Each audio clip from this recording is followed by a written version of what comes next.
peak states don't just arrive. You have to demand it of yourself. And so you have the ability. It's not outside factors that are going to control your happiness. It's not going to be all the things outside. Everything that you need to be happy, to be stoked on life, to enter the world with gratitude lives within. So stop looking for things outside and be like, I control this. Like, I am the one that is responsible for how I'm going to show up in the world every single day. So let's do this, you guys. I'm gonna have someone new bring us out on the field today. I'm actually going to turn over to Otis White. Otis, you knew I was going to call on you, but I saw the look in your face. I felt it. I was like, is he looking at me through the screen? Like, there's 50 other people on the screen. He's looking at me. So, Otis, what we do is we always have someone bring us out of the tunnel, bring us out on the field on this beautiful, glorious morning, brother. Like, we're getting ready for game time. So I'm going to turn the mic over to you, bro. Let's go ahead and hear it from you. Good morning to all my teammates and all my comrades. Today is Friday. It's the end of the week. We got to be prepared to go to this battle through the weekend so we can come back on Monday morning just as refreshed and good to go. So make sure you keep your head and your mind on the focus and keep that head on the swivel, and let's go get this money. All right. I love it. I love it. You guys, let's talk a little bit about sales for a moment here, because at the end of the day, no matter how you guys swing it, you guys are in relationship-based sales, right? It's one thing to know everything there is to know about the contracts. That's super important. You have to know like how to keep your ass out of trouble, how to do a listing agreement, how to do an RPA. That is all good and well. But at the end of the day, you guys are salespeople. Now, sometimes most people think of sales as like a misconception of maybe it's sleazy or maybe it's trashy or maybe like you've been rubbed the wrong way. And quite frankly, there is people out there. But a great salesperson and saleswoman, salesman means that you are an expert at communication, you're an expert at dialogue, and you're an expert at building rapport and getting people to trust and like you. And that could be done in a very, very organic way. And so I want to share some thoughts and some dialogue. Then I'm going to go around the room and I'm going to have you guys talk and ask you guys some questions. So when I've had the fortunate opportunity to work with thousands of agents now from all different demographics. I've worked with the agents that have done 100 deals a year, and I've worked with the agents that are on path to get their first transaction. What I've seen from all these top producers in years and years of being in this business now is that top agents from Climb Real Estate, from Coldwell Banker, from here's what the common thread is. Evelyn, I'm going to have you do your stuff. Here's what the common thread is, which they've embraced this. They've embraced the art and the science of sales. So stay here with me. Just like any art and any science, there's methods, there's formulas, there's algorithms, there's processes, there's strategies, there's blueprints. And when you do it correctly, you can multiply your success and amplify your results. When you think about a seasoned agent, sometimes, if things are going good and they're closing deals at a higher level, if obviously it's really easy to get their listings sold right now in this hot competitive market, what happens is that even the seasoned agents need to stop sometime and be like, you know what? I'm going to go back to the basics, things that were working for me a long time ago, because I know that's really, really what helped me get to the level that I'm at right now. So when we think about a good salesperson, this doesn't have to be, here's what some people think of salesperson. I'm going to say a bunch of shit, and then I'm going to cross my fingers and hopefully somebody gives me a vote or a buy-in or an approval, right? That's what some people think of sales. Well, sales is not that, right? Sales is your ability to form 100% great rapport with people. It's about understanding the dialogue. It's knowing your scripts and knowing how to have these conversations with people. And I'm not talking about take a script and be super, super robotic about it. That's a misconception. I'm talking about knowing the dialogue, because for most of you, if you've come into this environment from a different field outside of sales, nobody's had these conversations with you. You don't know how to walk into a room, build instant rapport with somebody, overcome objections, ask for the appointment. Now that you're on the appointment, be able to do a fire presentation, be able to go through the next steps, lead people. So these are all things that fall into the category of sales. So when we think about the things that we coach about, the things that we talk about, the dialogue, the communication, it all falls into you guys being great salespeople. So the rapport, the dialogue, the scripts, not sounding robotic. There's a playbook. And if this playbook is executed properly, you're going to have the highest probability of doing what? Converting leads into an appointment, or converting someone to meet with you to do a buyer's consultation, or go see homes, or sit at their house to do a listing presentation. So when we think about this, think about rapport and who you are as a human being right now. Can you build rapport by design? What I mean by that is that, can you go into a conversation with somebody and truly, truly build a deep and meaningful connection with somebody that they can know, like, and trust you right out of the gates? Do you have that ability? And I promise you guys, this is something, if you don't, if you work on it and you work on that science and that art of doing that, you guys, it's game over. It's game over, because you can walk into any scenario. You can understand personality traits. You can understand how to build rapport. You can also learn how to build rapport digitally. And let's talk about this, right? If I'm to book an appointment with Terry, he's never seen me. He's never met me ever before. He's just a voice on the other side of my phone call. But I sent him a great video. I highlight all the things that they just mentioned to me on the phone call that we just had.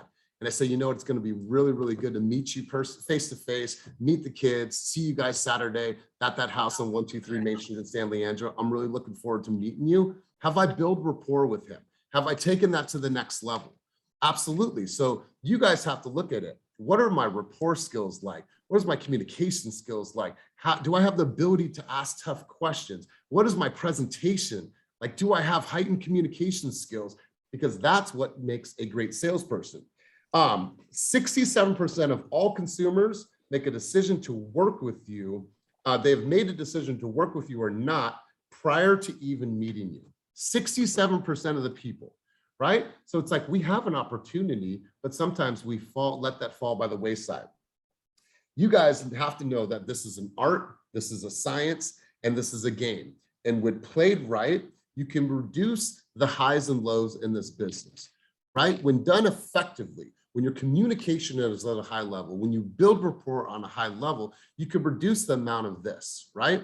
What happens in sales is we go from high, we go to low, we go to high, we go to low. But if you have a consistent flow in the way that you communicate, the way that you build rapport, the way that you understand your scripts and dialogues, I promise you things will get better.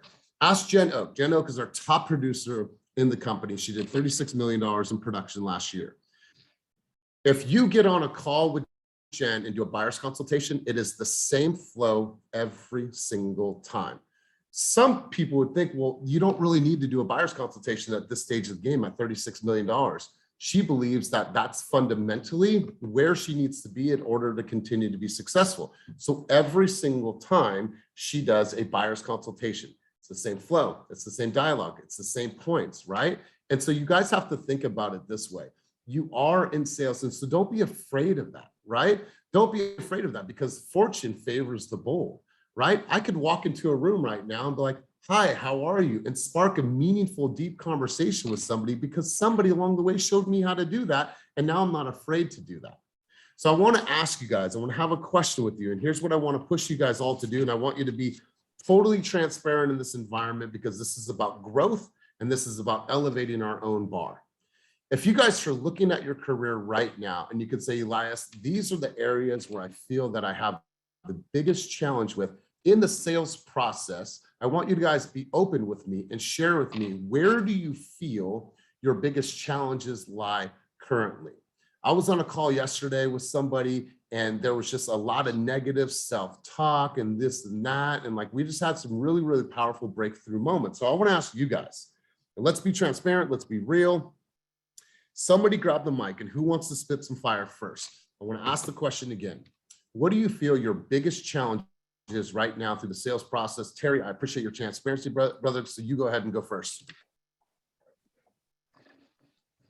I would just say for me personally, it's always been confidence. I've done B2B, I've done door to door, and I had to step back, memorize the scripts like you were talking about, not trying to sound too robotic, but that comes with the reps, that comes with the practice.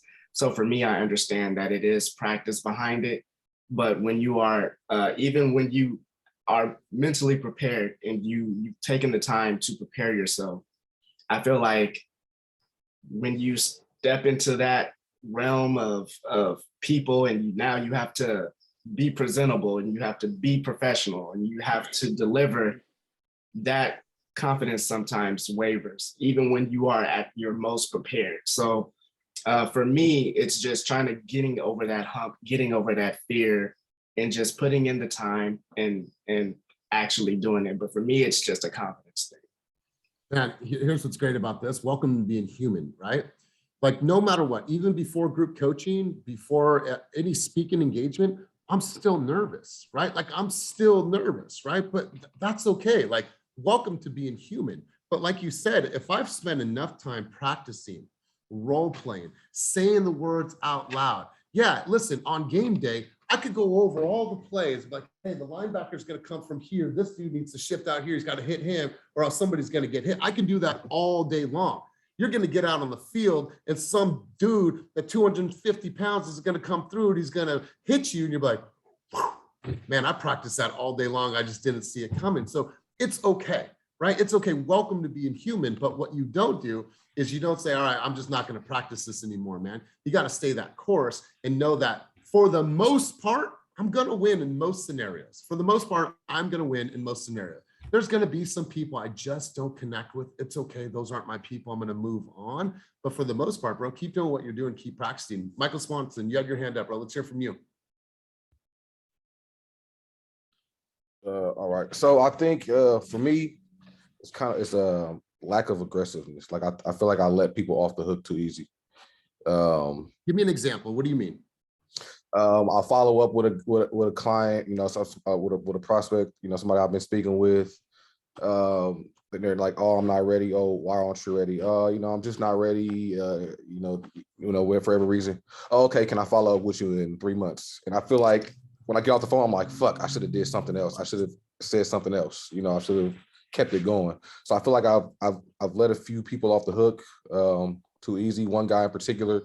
I was talking to him for a couple months and then I didn't follow up for like a month. Next time I talked to him, he was like, "Man, we just closed Monday." And I was like, fuck, So, So Michael, so I take it that you're in this business because A, you want to change your life, be able to provide for your family, but you want to serve others, right?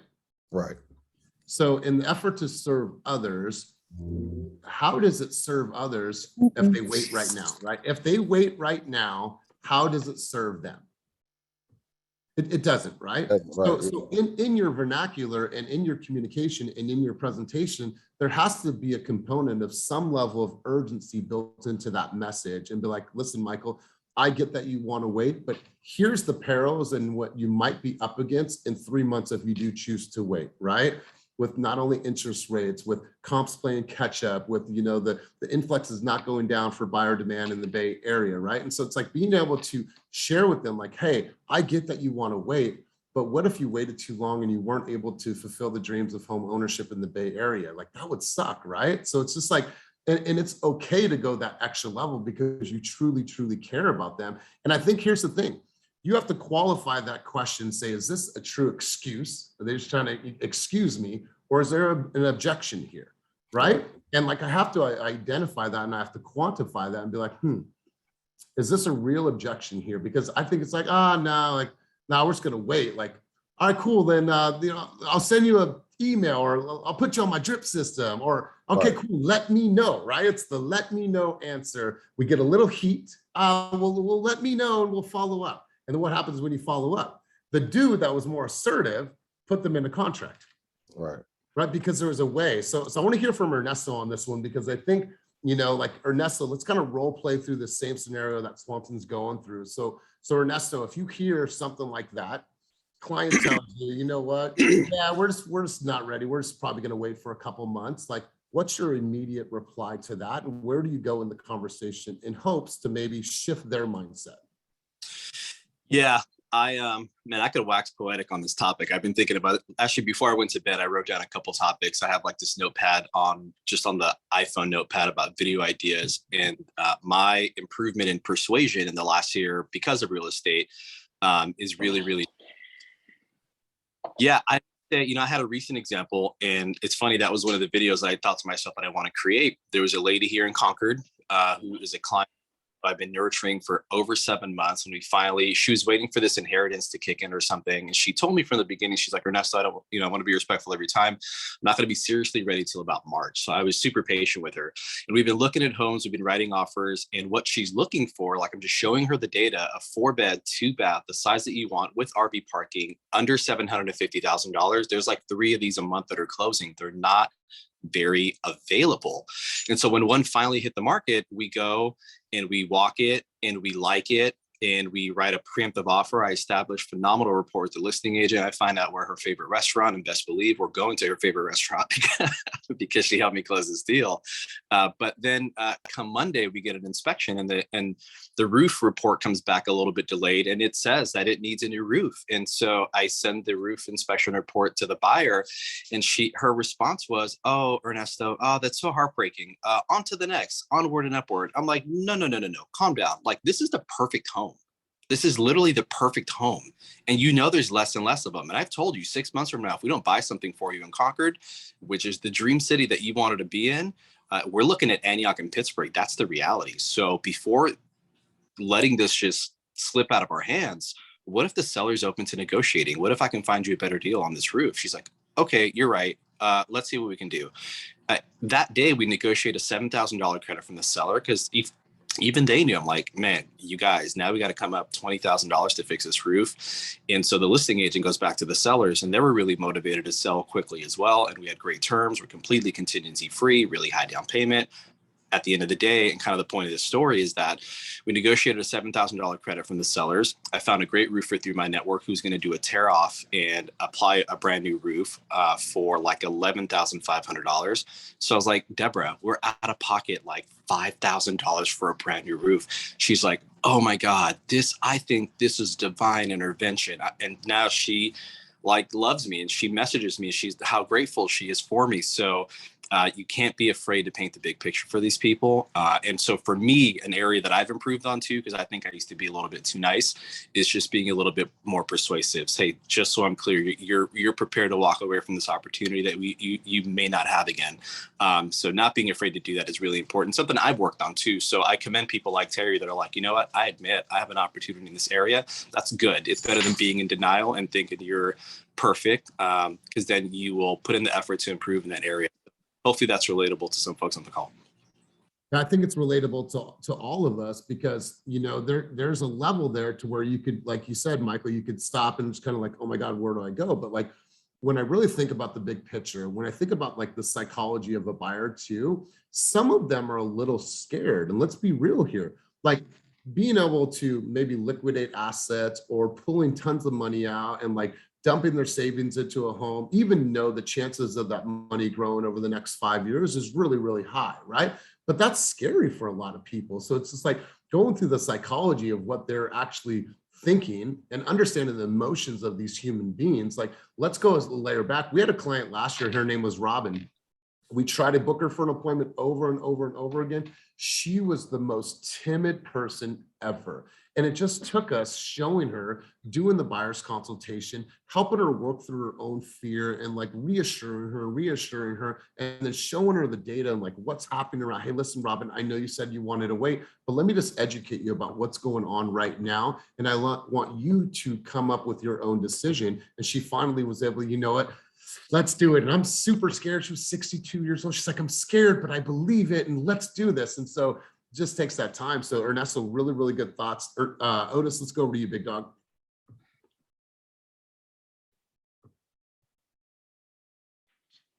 Yeah, I'm gonna keep it 100. I'm gonna keep it a buck straight up. Okay, I've had my license for almost a year. Like I had talked previously before in one meeting, it was really brief. I spent my first 3 months, I was booked, highly motivated. But I don't think there's been an agent on here that really kept it so honest to be like, I haven't had to sell. I'm at zero. I've been straight this way doing this. I've been straight that way doing that. And as a new agent, I'm confused. I chose the option to not go with Team Fast at first. I heard the 50% breakdowns and everything. And I thought that, you know what? I spent 10 years in this sector, building a business from the ground up, doing radio, celebrity interviews, journalism, basically making money fall from the sky with deals with working with people from shooting clothes, cannabis, direct club venues, promotional, whatever, and I thought that all these skills that I'm great at. I know you can put me in a room with anybody, Elias, and I can get the job done as long as I know, like you say, I'm prepped. I have my readiness. I know everything. As long as I'm prepared like an athlete before game time, I'm like MJ. I'm like LeBron. I'll go drop 40. But me coming into this and being this, I'm gonna be distraught. I got a deal in place, which was 2 deals back to back, which could have netted me 70 grand. So in my mind, I shot forward too fast and was like, okay, my mentor is helping me out. He really kind of gave me a sale to a client that was already his, but he wanted me to win and he put me in front of these people. And because the Airbnb bans and everything with the permits up in all the waterfront properties, I went from 70 to nothing. I got really discouraged. I had some personal problems in my life, losing a father-in-law, 2 of my cousins, an aunt, like literally 6 months straight, at least 2 family members passing away. So it was very hard on me. And I had to really look at myself and say, what am I doing wrong? You know, I call a couple of people a day, I get the no's, I get more discouraged. So as really a first timer who's really straight, basically fresh, wet behind the ears, there's the discouragement. I don't think a lot of people talk about that because there's a high number, as you know, up to the 60 to 80% of people that get their license but never fully bank on it because they get chewed up and spit out and don't have the necessity of having a great team like you guys here that is going to nurture somebody for those first beginning steps. So I don't know if you want to weigh into someone that's probably a guest here or like me who's really struggling to get that first one and kind of searching and kind of looking into different ways of doing this business because they are so many. First off, you know, let's give him that respect for being transparent, being vulnerable in this environment. And my intent is that anybody that walks into this room can feel that level of vulnerability. What I'm going to tell you, Otis, is that it's okay when we think about somebody like the numbers agent who is one of our top producers. She literally went 10 months without getting into contract, and now she's doing consistently over $20 million a year in production. Now, the one thing that's going to separate you from anybody out there, like you said, I'll make a couple calls. You have to have enough data to say, what am I actually good at and what do I need to improve on, right? If I'm making a high level of calls, a high level of video, a high level of text messages, a high level of door knocking, now I've collected all of this data to say, okay, what are the things that I need to truly focus on, right? So stay here for a second. Action, we always talk about action leads to the experience. Now I have a little bit of that experience. Based on that experience, I'm getting feedback from consumers. They're closing the door, they're saying no, whatever that is.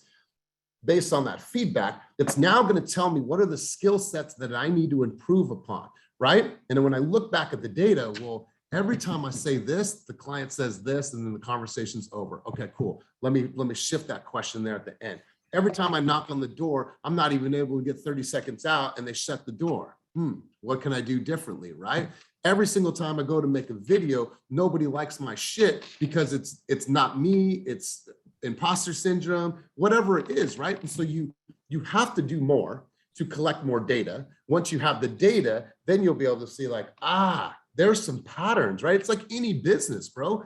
You have to look at the patterns in your business and say, there's some things that aren't working, but if we adjust it just a little bit, if we adjust our messaging just a little bit, if we adjust our approach just a little bit, if we change a couple words, if we change some nuances, if we change some patterns of the way that we're doing things, we're probably going to get some different results. So it's okay where you are, first off, but do more, collect all of the data, and then be like, Like if you came to me, Otis, and said, hey, I've made 100 calls over the last month, and I want to sit down with you and I want to listen to 30 calls, and I want to hear what you think I could be potentially saying differently. I promise you, I would find patterns. I would find nuances because now we have the data for us to go back and listen to. So don't be too hard on yourself if you haven't put in the tons and tons of hours of prospecting. Don't be too hard on yourself. You have to look at it, you have to evaluate it, and then we have to define what skills need to be built upon in order for you to grow and succeed, man. So don't be too hard on yourself, because right now, Otis, how many real estate related videos have you created over the last year since you've had your license? And about 3 of them. 3 of them. So I'm blessed enough to have my own production, so I can literally make them anytime, but it's just been okay. Like So let's stay here, Otis. 365 days is a year. You understand production at a high level. You've made 3 content videos, right? So you don't have enough data to say, I'm good. I suck, or I'm fucking great at this. You just don't have enough data. I promise you, if you do more, now you're going to start seeing patterns and know what people are going to say. You'll start to see what people are saying because of the comments, how they're engaging, what they're saying to you, right? And then you'll start to say, I'm onto something, or I have something I need to improve upon. Bro, you have an amazing voice. There should be no reason why you're not creating content every single day, right? Your way, in your own vernacular, in your own style, my man. So my advice to you is to build up your database of knowledge, to build up your database of thoughts and ideas. That way we can go in and really, really evaluate everything that you're doing, my man. So keep doing what you're doing in regards to showing up and being vulnerable, but let's heighten everything. Let's get you in front of as many people as possible. And that's only going to start from you prospecting. Bill, you had a question, or you had your hand up. You had some insight on this, brother. Let's hear from you. I kind of wanted to chime in very Bill, similar. can you turn up your volume, bro?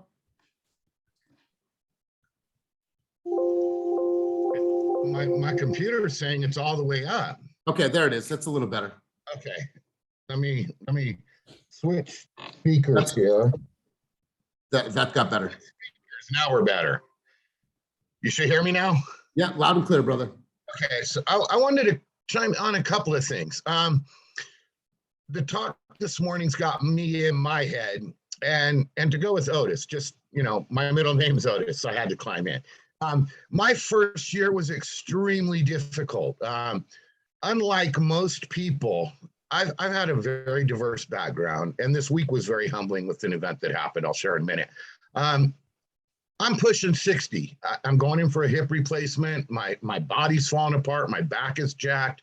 I can't do physical labor anymore. I spent my life doing physical labor, doing all this stuff, and just not focusing on the future. So now pushing 60, I got no retirement. I got nothing. This is an all or nothing deal. There is no failure. So I get my license. I'm now 2 months into my third year. First year, COVID hits 2 months after I get a license. Then I go in for hip surgery a month later.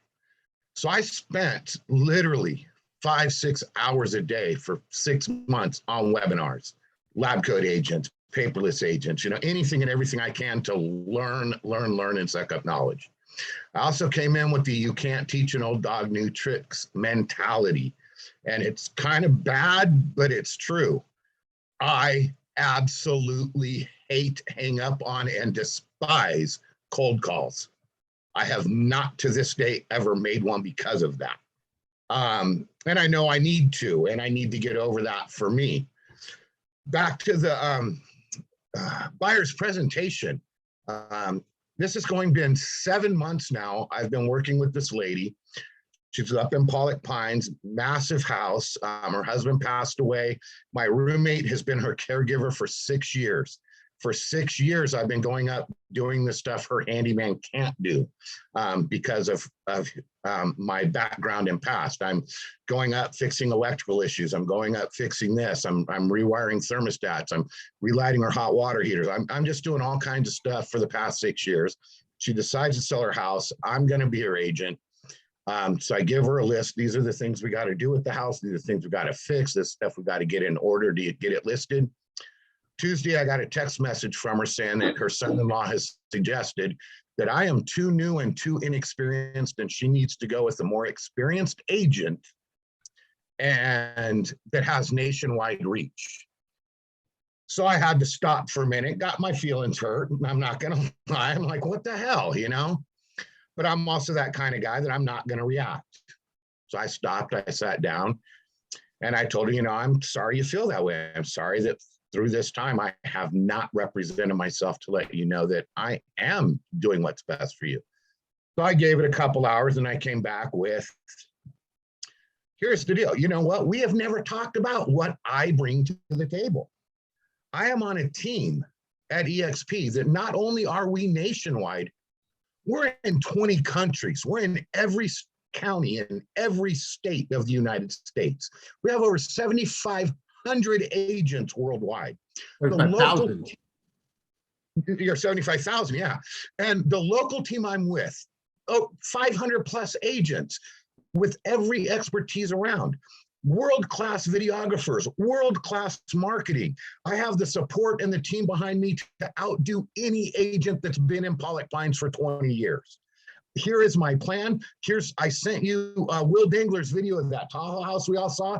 But I literally just yesterday made a deal to get that type of video and marketing done on your house on a worldwide platform as a corporate retreat location, as well as your 8-bedroom, 4-bath, 4,200 square foot house on the top of a friggin' mountain overlooking the river.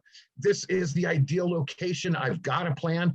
I paired up with people. I've got all this. I've been working behind the scenes. I know we still got stuff to do, but if that isn't enough for you, plus, you know, last year we sold over 200. I pulled up the slide and wrote the actual number. 282 million in sales. So far this year we've done, or 600 million. This year we've hit 200 million and it's only 3 months in. I personally have already done 2 million this year. Will, I partnered up with, has done over 5 million. I have the people, I have the technology, I have the knowledge. So now this is what and she just came back with, wow, that is really impressive. Let me think about this. I'll text you tomorrow. That night, okay, Bill, I've changed my mind. You are my agent. You bring more to the table than I've ever seen. So Give it even up with for Bill. Let's give it up for Bill, you guys. We're coming full circle on this. Let's give it up for Bill. So Let's go.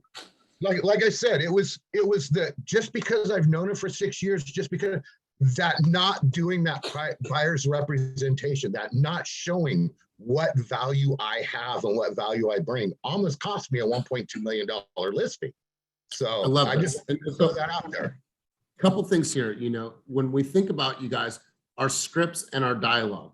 Well, I don't want to work with somebody that is as new as you. I can totally understand that, Mr. Seller, but here's what's great about working with me and my team. There's no better team in the Bay Area and beyond that understands asset management. Our team closed 884 transactions just last year alone. That equated to $674 million of real estate sales in the Bay Area and beyond. Do you think that our team has really good experience working with sellers like yourself and getting your home sold in the quickest time frame for the highest amount? Yeah, that's why I feel confident in my skills and my ability to list your home and sell it in the quickest time frame for the highest amount. What other concerns do you guys have, right? It's like knowing your dialogue. How much volume did we do last year, you guys? $674 million.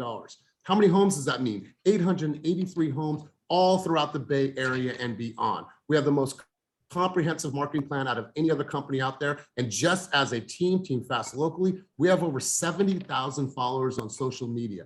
That means instantly we can get tons of traction and eyes on your home. Mr. Seller, other than that, what other concerns do you have, right? This is all rooted in scripts and dialogue, which is rooted in you guys being a great salesperson. A great salesperson is not looking for catchy things to say. It's knowing when to say the right things based on the dialogue that you're having with the consumer in front of you. Chris Edwards, let's hear from you, bro. And Bill, congratulations. Amazing story. All right, good morning, Team Fast. It basically comes down to what my man Terry said about the confidence, but it's knowing what to say and what you're talking about. That's my biggest thing. So as far as content on any updated information, can somebody drop something in the chat to where I can get the most updated information? Because I tried to look on Slack and I'm having a hard time. Updated information. Hold on. Updated information on what? The market, just so I can know what I'm talking about. So we've done this again, but to answer the question, I'm just going to go here really quick. I'm not going to spend much time here. That's all good. Right here, market updates. So market, channel. okay. You guys can go here daily and get any information. There's so many great articles in here for dialogue. And then check this out. Go to bayeast.org. This is your Bay East Association of Realtors. You don't have to be a member. You go here to community information. And you drop down here to housing statistics. Right down here, you're going to see a monthly video about inventory and sales prices right here. And it's going to have all of your historical data and videos as well. Man, those two things right there are going to be your best resources. You can go in, watch a video, look at the market updates channel, and then understand, okay, cool. Now I have some ammunition in my communication. If someone says, all right, Cameron, talk to me about the market in Dublin, what to expect as a buyer. Is it a good time to buy? Should I hold? What is the case? And be able to give a cool snapshot of what's happening around the Bay, happening in the Bay around you. But that's Because I'm in the SFAR and I haven't heard anybody talk about that. So thank you for that. Yeah, and here's what you could do, man. Contact SFAR and say, where's the best way for me to pull housing statistics? And you'll be able to go to the website, be able to pull all that data. And then you also, if you need some help with this, bro, I can hop on a one-on-one with you. We could pull comps year over year. We could pull comps in the same neighborhood. We could pull them from last year. We could look at patterns, nuances for single family homes, for condos, just so you could start to see some patterns. And then I'll also show you, when you pull up your comps, how to pull up the number of lists or number of offers were on each home. That way you can share with people how competitive the market truly is. Okay, all good. I'm gonna start making my presence felt at the Oakland office next week too. Cool, Thank brother. you. I love it, Chris. Colette, you had your hand up. Let's hear from you. Yeah, I just I kind of was piggybacking on that last question. Like, is there a place where we can find like our language of real estate for the team? Like you just spit some fire. You said 883 homes sold. I'm presuming that's 2021, 600,000+ in volume, 70K followers on social. Is there like a one pager somewhere where we can see our the 2021 stats? Or I mean, sorry if it's obvious. It's okay. So let me just ask the question: where do I share this information weekly for the team? Well, I know we have on the team meetings, we have the little things that are just the weekly stuff. Correct. Right. But is the whole big picture stuff in there as well?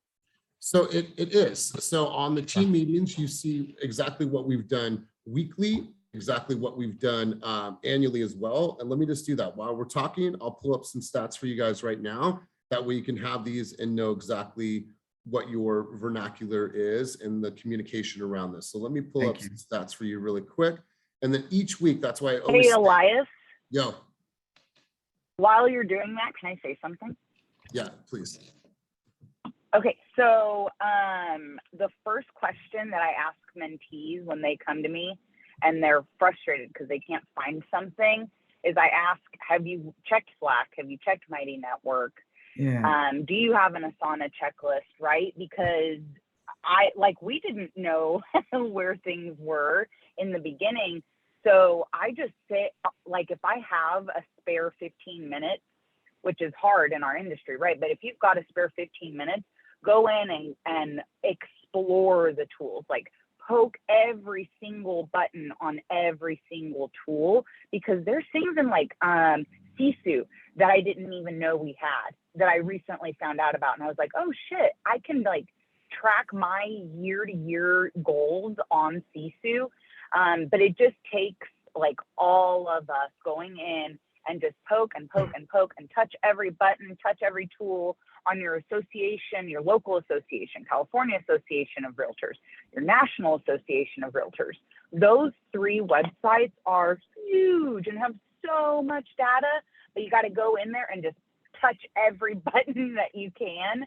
And you're going to find a wealth of information. Like, this is great that we have group coaching, right? Of course, we get so much info here, but we also have to make sure that we're getting information. Like the work or the teaching or the coaching doesn't stop here. We have to go out and find it as well. 100%. So I'm going to share some things with you guys. If you weren't here last year, I'll make sure to put this somewhere in Slack, but it does exist. So last year, Team Fast produced 884 transactions, and we closed $674 million in production. Okay, it's a huge number. So then right now, where we are at as a company, so take a look at this. Here's our pending units. Right now as a company, we have 129 pending units. That volume equates to 100,956,249. That average sales price is $782,606,581. Year-to-date sold is 186,137 million, and the average sales price of our sold volume is 740. This is on every single weekly meeting. If you ever need these stats, let me know. I'll provide those for you. But knowing this, You could do a screen grab of this. You could take a look at this. But the point is, I could take this information, I could repurpose this. I could talk to my sellers about this. I could talk about it on social media. I could build it up. I can agent attract from these numbers here. So know that. And when we're talking about the Bay East Association of Realtors, we come here to housing statistics. You guys can go here and you guys could look at this and do any type of like archive data, and that all lives here. So you guys can go here and market statistics, and I could pull it up by year. I could pull it up by single family homes. I could bring it up by condos and townhouses. Like I could go here and say, all right, let's go to January 2020. Let's go to March, right? In pandemic. Let's go here, detached. I can look at all of the patterns from last year in all of these markets. Here's Berkeley, here's Brentwood, right? Here's Clayton, here's Concord, right? I'm able to look at that here and say, what are some of the patterns? Where were we at last year? What were the average days in the market? What was the average medium sales price? What was the list price to sales price? I could look at all of this data here, say on the right-hand side, and then I could pull the same report currently and compare those two, like, damn, look at how much equity these people have gained in just 1 year. But once again, you guys, it just takes a student of reading this stuff, going through, looking at it, understanding the data, and then being able to articulate that to a consumer. People on the team are doing this every single day. I think I saw a video from Colette. I saw a video from Jim repurposing this information and making it sound super, super fluid. So you guys have tons and tons of research, but just like we spend time on Instagram, spend time reading and knowing the fundamentals about what's going on in the market. Jeff Phillips, let's go to you, big dog. Yeah, I was gonna speak to that. Like utilizing your MLS, that's something that I did at the beginning. I still do now, is find the day that you're looking that day. So if it's today and today's the 23rd, go a month back in solds, so that, and you figure out an area that you're looking at so that you can speak to it. And then you add those extra columns on there of how many offers, like you talked about. Then you get to see what the list price was, what the sold price was. Then you can take averages. You can do these little things by just playing with the MLS, and it'll give you pretty much all the data you need to speak to someone, to be able to say, oh yeah, any offer right now, you're averaging about $25,000 over asking price. All I did was just go to my MLS, either take it down a week or go down to a month. You can go different price points that you want. It's under 600,000 for those new first-time home buyers, over 600,000 for more of your high-end buyers. But you can break that all down on the MLS, and you can break it down week to week. You can break it down for a month, but just make sure that you look at the data more often than not. Love it. I love it, Jeff. I'll give you guys a quick example here. Here's some recent comps that were pulled just a couple weeks back. You can see here, you know, these are all the properties. You can see the list price here. You can see the sales price here to see like what is the delta between the two properties or between this area.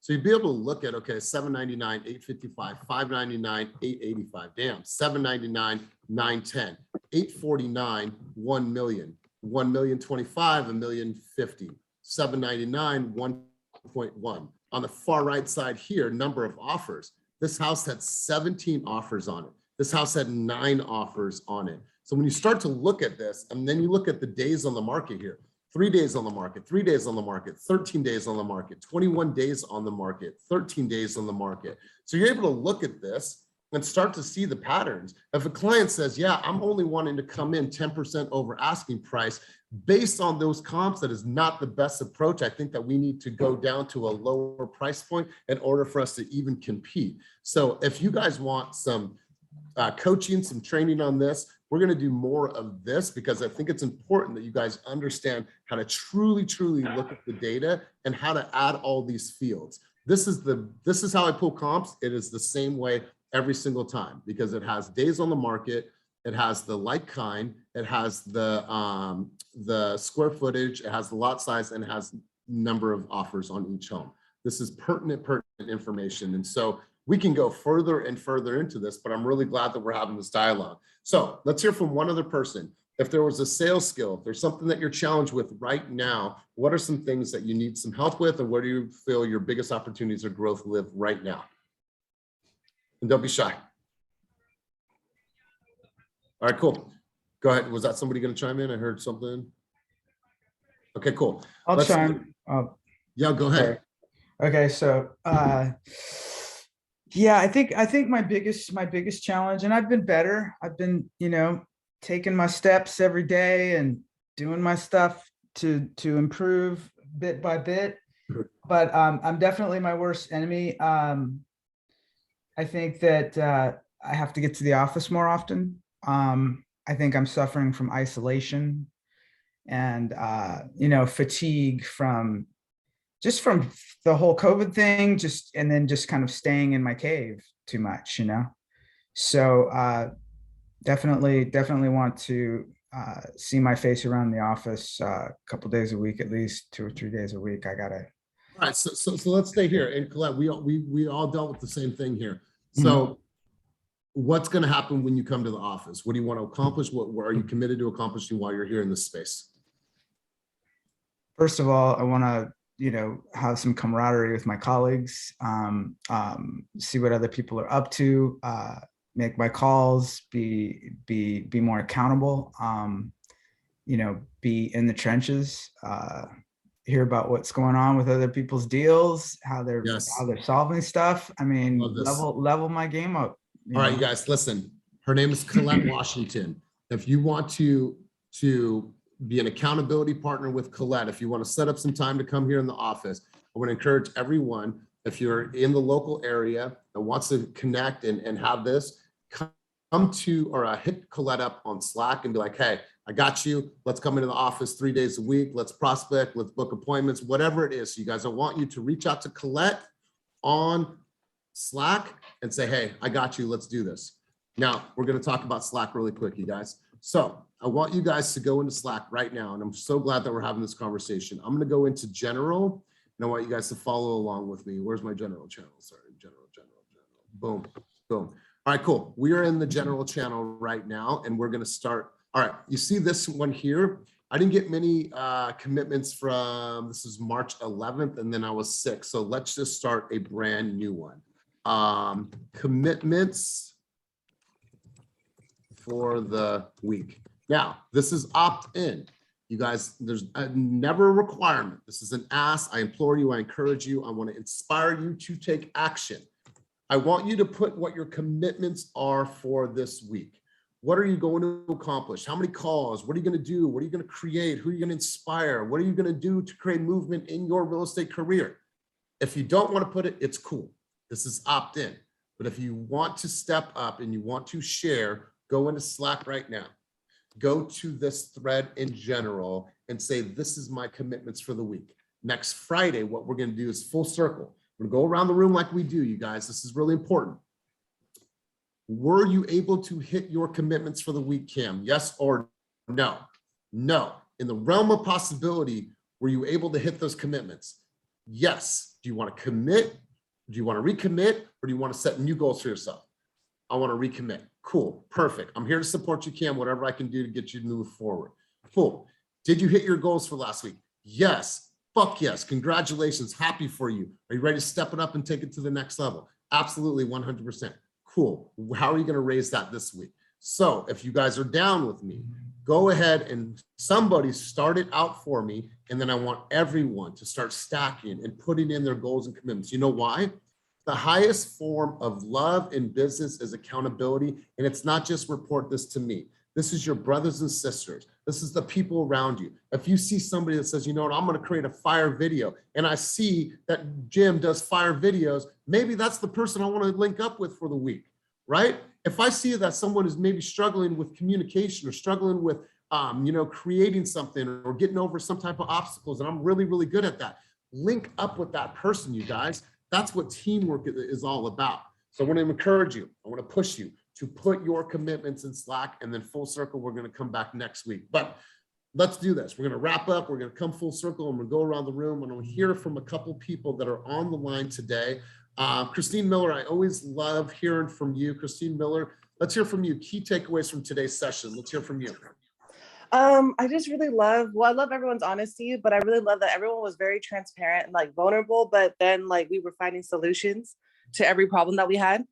And then just like, I love Bill's story. I love Otis's story. Like, I don't know. I just feel it's just very motivating, but very inspirational and very like educational for me because I go through a lot of the things that people were saying. So it was really good for me.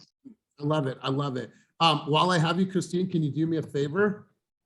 Can you go, Sure, yeah. Can you go into your op city and move all those leads that are in the red and move them out of the red, please? Yeah, I will. Thank you. Thank you. Thank you. Thank you. All right, let's go over to Joellen Brooks. Joellen Brooks, key takeaways from today's sesh. All right, Joellen going once, Joellen going two. All right, Cameron, let's go to you. Cam, key takeaways from today's sesh. Knowledge is everything. Just learn the facts, learn the statistics, and be confident about it. Most important thing is that if you have confidence behind your word, people aren't really going to question you. It's kind of the fake it till you make it type of saying. Like if you speak with confidence, even if you spit out the wrong number about how many sales we did or something, of course you want to have the right number, but even if you say the wrong number, speak it with confidence and people are not going to question you. And I guarantee you that that's going to get you farther than anything else. Like Bill said the wrong numbers, but when he was on a roll, I wasn't going to just. I believed it.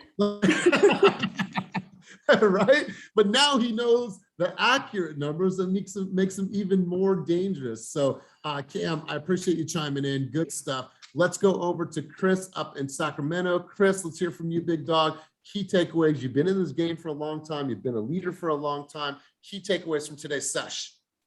Key takeaways for me, and I love the vulnerability. Everybody hear me? Yep. Are we good? Okay, cool. I love the vulnerability from all the new agents. Everybody's been there.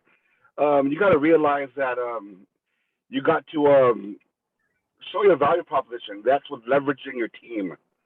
Acting as if their volume is your volume, their expertise is your expertise. Even if you're a rookie, if you leverage the right stats, you leverage the wins of your team, they'll look at it as it's your team and they're going to give you that much more credibility to move forward. So on top of that, I also recommend to everybody on Never Split the Difference. It's a great book on sales.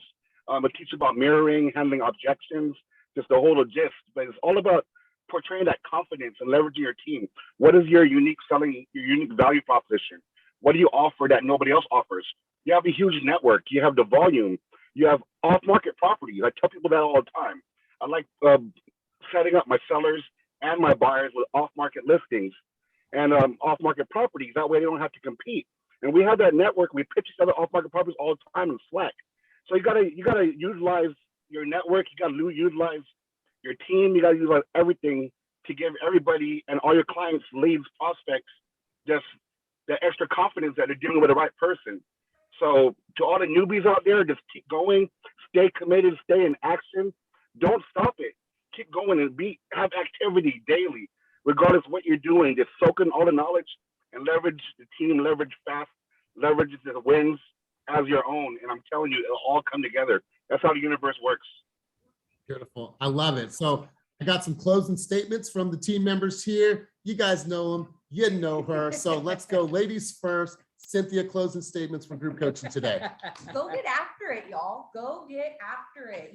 Like learn your tools, learn what you should be doing. And if you don't know what you're supposed to be doing, hello. Yes, here to support you guys. Listen, when I came into this industry as a leader, I had been a leader in other industries. I hadn't been a leader in real estate. This is 7 years ago. My manager said, here's the job. Here's your advice. Don't fuck it up. I need you to fill this room in 30 days and have the biggest meeting that we've ever had. What do I say? Figure it out. Move people because leaders move people. Okay. And I was able to figure it out. Here I am 7 years later. So you guys, I was able to figure it out. You have the ability to do so. Eric, take us off the field, big dog. Wake up, brush your teeth. It's Friday. Get out there, sell some homes, show some homes, write some contracts. Oh yeah! Oh yeah! Oh yeah! Let's get that energy going today. I was gonna. That's it, you guys. Listen. It's all within you. It's all within them, you guys. Whatever you choose to do, that's exactly what's going to happen. It's your choice. Go and make the right choices in your business. Go and influence some people. Go and change some lives, you guys. And go out and have some fun. And go see some homes this Saturday and Sunday, you guys. Peace and chicken grease. Have a wonderful, have a good weekend, guys. Thank you.